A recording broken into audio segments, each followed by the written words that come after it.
Once again, exactly 30 days away from the NBA restarting. Let's get the news from around the league, starting with the Nuggets, who have closed their practice facility after a round of positive tests for coronavirus.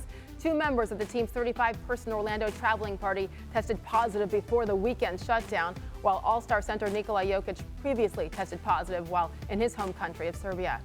As for the Brooklyn Nets, Spencer Dinwiddie, DeAndre Jordan, they had positive tests as well. And now DJ is opting out of playing in Orlando. No word yet from Dinwiddie. The team reopened their facilities today after being closed for several days, just in time for tomorrow's deadline for all teams to submit their rosters of players eligible to play in Orlando. In New Orleans, Pelicans executive VP David Griffin confirmed 3 of his players tested positive for coronavirus. He does expect all of his players to join the team in Orlando after isolation. 65-year-old head coach Alvin Gentry, he also expects to be there. Here's Griffin today. But let's not kid ourselves. I mean, this quarantine situation is going to be difficult.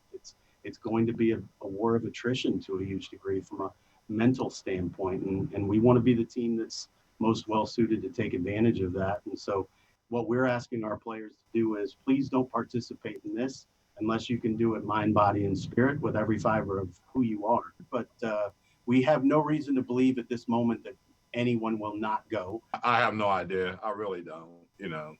I mean, my plans right now is to be with the team in Orlando, and I'm looking forward to it. Really, I think that as the season was put on hiatus, we were playing really good basketball. So, hopefully we can get back to that.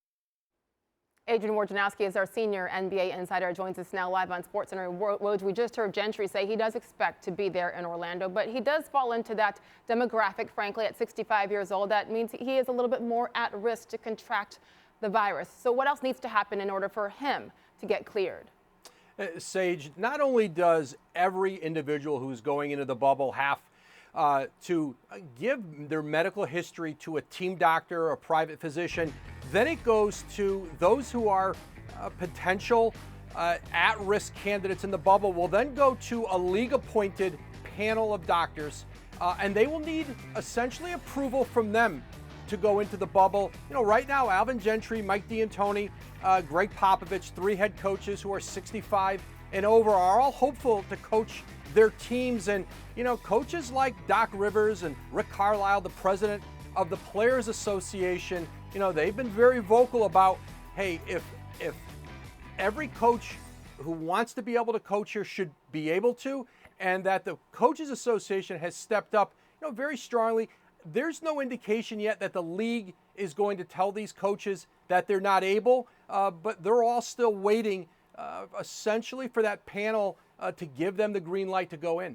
That's why Alvin focused solely on his team. Pelicans just 3.5 games back of the 8th spot in the West. And having Zion Williamson there will certainly help him. Here's what Alvin said about the team's plan to play Zion. We're not going to go down and play guys 40 minutes. That doesn't make sense, I don't think. We'll try to do what's right as far as being competitive, giving us an opportunity to win. But obviously, we're not going to risk anything from as far as long-term future with players that's going to be an integral part of our franchise. I can tell you he is handling the ball awfully well, and his shooting looks great. In terms of his preparedness and fitness for basketball, I can't give you any indication of that at all. I really have no idea. All right, so good news that he's looking good according to coaches and executives, but he obviously has quite a lengthy injury history, especially the beginning of his NBA career this year. What kind of workload, Woj, should we expect to see from Zion in Orlando?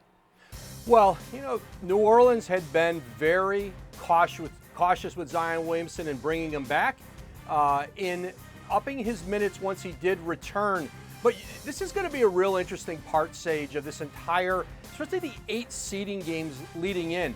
New Orleans has been a team very motivated to go in to Orlando and try and qualify for the playoffs. This was really important to them as an organization. Other teams like the Spurs, especially without LaMarcus Aldridge, they may take more of a developmental mode there, play more of their young guys.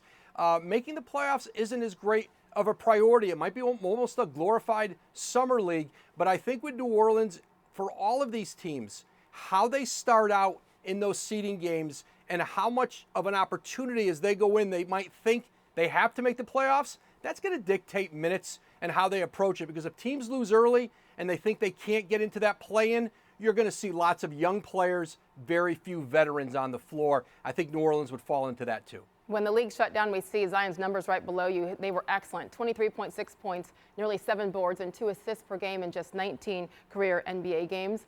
Not bad. Woj, thank you very much. Thanks, Thanks for watching ESPN on YouTube. For live streaming, sports, and premium content, subscribe to ESPN+.